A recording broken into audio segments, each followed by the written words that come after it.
నిజంగా ఇక్కడికి వచ్చి ఉండకపోతే నేను ఇన్ని రోజులు పడ్డ కష్టమంతా బూడిదలో పోసిన పన్నీర్ అయిపోయేది.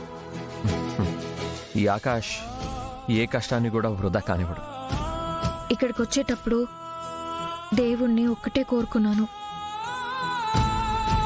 ఈ గండం నుంచి నన్ను గట్టెక్కించమని. దేవుడు మిమ్మల్ని పంపించాడు.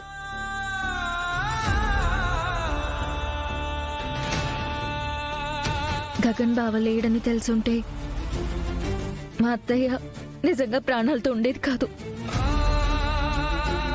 గగన్ బావని ఎలాగో నేను కాపాడలేకపోయాను. కనీసం మా అత్తయ్యనైనా కాపాడుకుంటే మా బావ ఆత్మకి కొంచెమైనా శాంతి దొరుకుతుంది. Hey hey no no no no no please, ఈ మాత్రం దానికి ఎందుకింత ఎమోషనల్ అవుతున్నావు? యూనో, నీకు విషయం చెప్తాను. మీకెంత అవసరమో ఇది నాకు కూడా అంతే అవసరం. ఓ యా, 1 సెకండ్.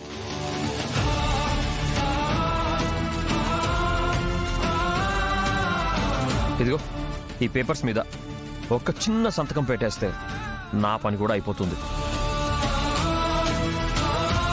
పెడతాను, కానీ ఇక్కడ కాదు, హైదరాబాద్లో.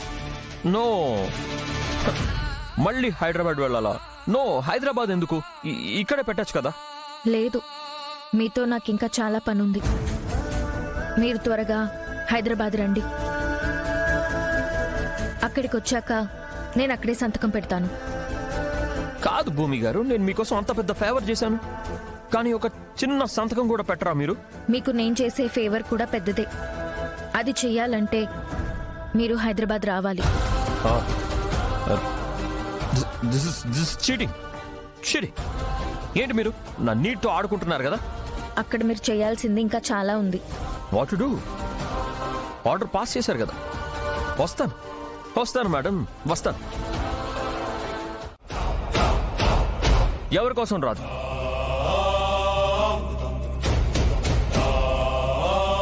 భూమి నేను ప్రేమించి పెళ్లి చేసుకున్నాం. ఇద్దరం కలిసి బతకాలనుకుంటున్నాం. నా కోసం భూమి ఖచ్చితంగా వస్తుంది. ప్లీజ్, మీరు తనకి అడ్డుపడాలని చూడొద్దు. నేను అడ్డుపడ్డమేంటి? నా కూతురు రాదు, నేను పంపించను, అంతే. సరే, మీరు అడ్డుపడండి. తాను ఎలా రాదో నేను చూస్తాను. రా భూమి, మన ఇంటికి వెళ్దాం. తను నీతో రాదు.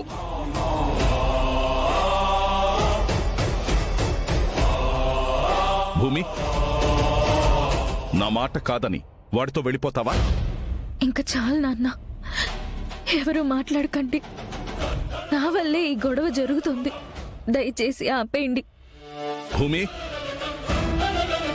నేను అడిగిన దానికి సమాధానం చెప్పు. ఆవేశంలో తీసుకునే నిర్ణయాలు తర్వాత అందరికీ బాధని మిగులుస్తాయి. కరెక్ట్ గా చెప్పావు సూర్య. నీకర్థమైనట్టు కూడా ఒక తండ్రి విలువ వీళ్ళెవరికీ అర్థం కావట్లేదు. శరత్చంద్ర గారు, మనం పెద్దవాళ్ళం. పిల్లల జీవితాలు నాశనమయ్యేలా నిర్ణయాలు తీసుకోకూడదు. భగవంతుడా, ఈ గొడవ ఎక్కడికి దారి తీస్తుందో ఏంటో. బాబా, వద్దు బావా, మీరు కొంచెం ఆవేశం తగ్గించుకోండి.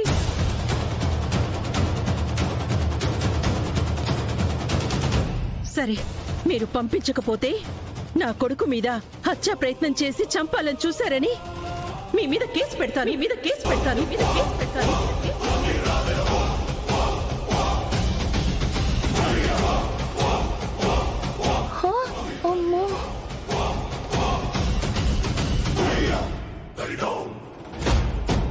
నా కొడుకు ఏ తప్పు చేయకపోయినా మీ చెల్లెలు మీరా వచ్చి ఆయన్ని చంపాలని చూశారని ఎలాగైతే కేసు పెట్టిందో, ఆ కారణంగా పోలీస్ స్టేషన్ కి తీసుకువెళ్లి పోలీసులతో కొట్టించిందో, అలాగే నేను కూడా మీ మీద కేసు పెడతాను.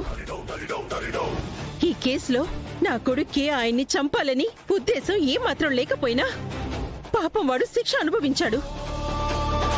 కానీ మీరంతా కలిసి నా కొడుకు మీద కుట్ర పన్ని వాణ్ణి చంపాలని చూశారు. మా జీవితంలో వాడు లేకుండా చేయాలని చూశారు. నా కోడలి పసుపు కుంకాల్ని తీసేయాలని చూశారు. ఇన్ని చేసినందుకు నేను మీ మీద ఇప్పుడే వెళ్ళి కేసు పెడతాను.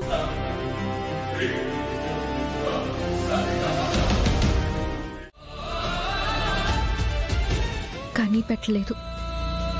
ఎందుకంటే ఆవిడికి గొడవలు కాదు, బంధాలు కావాలి.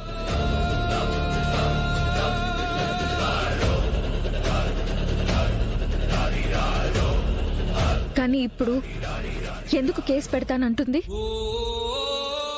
తన కోడల్ని తన ఇంటికి పంపించకపోతేనే పెడతానంటుంది. అంటే ఆవిడికది నా మీదున్న ప్రేమ కావచ్చు, నా కోడలు నా ఇంట్లో ఉండాలన్న తపన కావచ్చు. అందులో తప్పే ఉంది నాన్న. అది ఎవరికీ చేసే అన్యాయం కాదు కదా. మరి ఆవిడికి మీ మీద కోపం ఎందుకొచ్చిందో కూడా ఒక్కసారి ఆలోచించాలి కదా. ప్రత్యేకంగా ఇప్పుడు రావడం ఏంటి భూమి? ఆ ఇంట్లో వాళ్ళకి ఈ ఇంట్లో వాళ్ళ మీద ఎప్పుడు కోపమే ఉంది. మీరా, పూర్తిగా నిజం తెలియకుండా మాట్లాడుకో. ఈ ఇంట్లో వాళ్లే వాళ్ళ మీద అపార్థాలు కక్షలు పెంచుకొని ప్రతి విషయాన్ని రచ్చ చేస్తున్నారు. కేపీ, ఇది మా కుటుంబ విషయం, మధ్యలో నువ్వు కలగజేసుకోకు. భూమి నా కోడలు శరత్చంద్ర గారు. తన జీవితానికి సంబంధించిన విషయం వచ్చినప్పుడు నేను మౌనంగా ఉండను.